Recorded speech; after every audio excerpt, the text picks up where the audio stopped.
നമ്മൾ post Covid കേട്ടു തുടങ്ങിയൊരു സാധനമാണ് വൈറ്റമിൻ ഡി ഡെഫിഷ്യൻസി, വൈറ്റമിൻ ഡിക്കുള്ള സപ്ലിമെൻറ്റ്സ്, മീൻ ഗുളിക, അങ്ങനത്തെ പല കാര്യങ്ങളും കേട്ടു തുടങ്ങിയിട്ടുണ്ട്.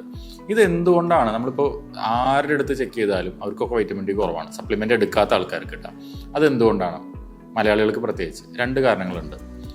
ഒന്ന് നമ്മുടെ സ്കിൻ ടോണാണ്, നമ്മുടെ മെലാനിൻ കണ്ടൻറ്റാണ്. നമ്മുടെ സ്കിന്നിന് ഈ ഒരു ചെറിയൊരു ബ്രൗണിഷ് കളർ തരുന്നതിൻ്റെ ഒരു റീസൺ അല്ലെങ്കിൽ അതിൻ്റെ മെയിൻ കാരണക്കാരൻ മെലനിൻ എന്ന് പറയുന്ന ഒരു പിഗ്മെൻ്റാണ്.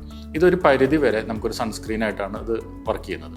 നമ്മുടെ സൂര്യപ്രകാശത്തു നിന്ന് കിട്ടുന്ന അൾട്രാവയലറ്റ് രശ്മികൾ നമ്മുടെ സ്കിന്നിന് തട്ടി അതിൻ്റെ അണ്ടർ സർഫസിലുള്ള ഒരു പ്രത്യേക കെമിക്കൽ റിയാക്ഷനൊക്കെ നടന്നിട്ടാണ് സത്യം പറഞ്ഞാൽ വൈറ്റമിൻ ഡി, ഞാൻ കൂടുതൽ പ്രോസസ്സിലേക്ക് പോകുന്നില്ല, കോംപ്ലിക്കേറ്റഡ് ആക്കണില്ല, ഈ വൈറ്റമിൻ ഡി നമ്മുടെ ശരീരത്തിൽ ഉൽപ്പാദിപ്പിക്കുന്നത്.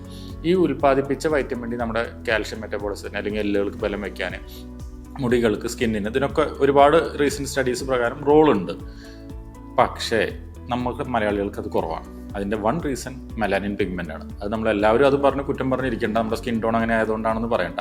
രണ്ടാമത്തെ റീസൺ, നമ്മൾ വെയിൽ കൊള്ളുന്നില്ല, വെയിലത്ത് ഇറങ്ങുന്നില്ല. പണ്ടത്തെ പോലെയല്ല, പണ്ട് നമ്മൾ കളിക്കാനും കാര്യങ്ങൾക്കും നമ്മളൊക്കെ യങ് ഏജിൽ നമ്മളെല്ലാവരും പറമ്പിലായിരുന്നു. ഇപ്പോൾ ആരെ പറമ്പിൽ പോകണം, ആരെ പറമ്പിൽ കളിക്കാൻ പോകണം, എല്ലാവരും മൊബൈലിലാണ്. നമ്മൾ സൺ എക്സ്പോഷർ കുറഞ്ഞതൊരു മേജർ റീസൺ തന്നെയാണ്. ഇത് നമ്മുടെ നാട്ടിൽ മാത്രമല്ല, ഇപ്പോൾ നമ്മൾ ദുബായിലോ മിഡിൽ ഈസ്റ്റിലോ വർക്ക് ചെയ്യുന്ന നമ്മുടെ റിലേറ്റീവ്സിൻ്റെ ഒക്കെ നോക്കി നോക്കി, അവിടെയൊക്കെ ഭയങ്കര ചൂടാണ്. പക്ഷേ അവർക്കും അവിടെ അൾട്രാവയലറ്റ് രശ്മികളുടെ കാഠിന്യം കൂടുതലാണ്, എക്സ്പോഷർ കൂടുതലാണ് ശരിക്കും. പക്ഷെ അവർക്കൊക്കെ വൈറ്റമിൻ ഡി ഡെഫിഷ്യൻസിയാണ്. കാരണം അവർ യൂസ് ചെയ്യുന്ന വണ്ടികളാണെങ്കിലും ഒക്കെ അൾട്രാവയലറ്റ് പ്രൊട്ടക്റ്റഡ് ആയിരിക്കും. വിൻഷീൽഡും സ്റ്റിക്കേഴ്സ്, ഈ ഗ്ലാസ്സുകളൊക്കെ അങ്ങനെയാണ്. നമ്മൾ ഫുൾ ടൈം എ സിയിലാണ്. സത്യം പറഞ്ഞാൽ വെയിൽ കൊള്ളുന്നില്ല. അപ്പോൾ മേജർ വൈറ്റമിൻ ഡിയുടെ ഡെഫിഷ്യൻസിയുടെ റീസൺ മെലനിൻ ആണെങ്കിൽ പോലും മേജർ റീസൺ നമ്മൾ വെയിൽ കൊള്ളുന്നില്ല എന്ന് തന്നെയാണ്. വെയിൽ മേജറായിട്ട് കൊണ്ടുകൊണ്ട് മാത്രം നമുക്കിപ്പോൾ ഇന്നത്തെ കണ്ടീഷനിൽ വൈറ്റമിൻ ഡി ഒന്നും നമ്മുടെ ശരീരത്തിൽ കയറില്ല, സപ്ലിമെൻറ്റ് കഴിക്കേണ്ടി വരും. ബട്ട് സ്റ്റിൽ വെയിൽ കൊള്ളും.